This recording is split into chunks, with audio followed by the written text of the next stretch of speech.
We started early in the morning. The sky is still heavy with clouds from this year's unusually strong monsoon. In fact, India has seen over 6% more rainfall than average this season. Rivers are fuller, fields are greener, and forests are denser than ever. And while many people think of beaches or hill stations during the rains, for us, the jungle always calls the loudest. That's the reason, for the third time this year, we found ourselves drawn back to NagarHole National Park, a place that never stops amazing us with its wild beauty.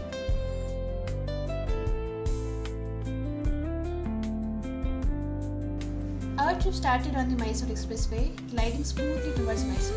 From there, we drove deeper into Coorg and then onwards to NagarHole. Slowly the roads narrowed, the trees grew taller, and the sound of the city faded into the quiet rustle of the forest.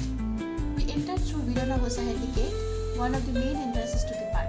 Crossing that gate is always a moment of magic, as if you are stepping into a completely different world altogether.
NagarHole, also known as Rajiv Gandhi National Park, is one of India's most famous tiger reserves. Sprawling across the Kodagu and Mysore districts of Karnataka and stretching all the way to Kerala, it's home to elephants, leopards, wild dogs, sloth bears, and of course the elusive tiger.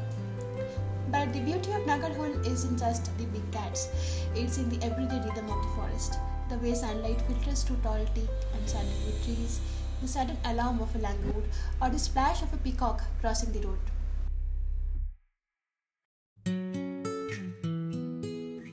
This time, the forest didn't disappoint either. We spotted herds of deer grazing fearlessly along the roadsides. Monkeys also kept us entertained, jumping from branch to branch, often pausing to give us curious looks. Wild boars scurried into the undergrowth, and a peacock danced briefly before vanishing into the green. Even if you don't see a tiger or leopard, just being inside NagarHole fills you with a sense of calm, a reminder that nature always has its own rhythm.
From Nanachikhet, we exited the park and crossed into Kerala.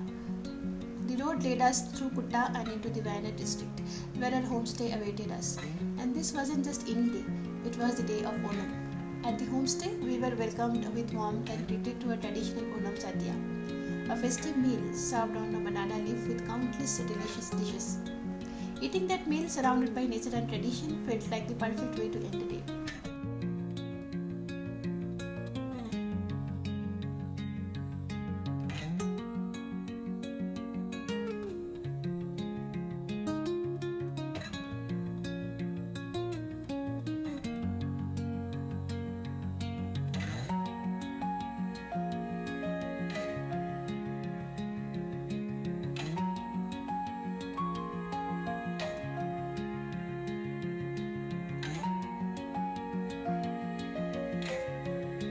The next morning, after saying goodbye to the homestay, we began our journey back to Bangalore, but not without one last detour.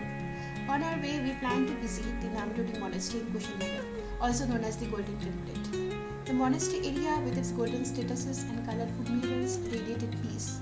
Even though we did not end up stopping there, but we treated ourselves to a hearty Tibetan lunch with steaming momos, thukpas, and butter tea, a different kind of feast but equally soulful.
As we drove back along the Mysore Expressway, light drizzle softened the landscape.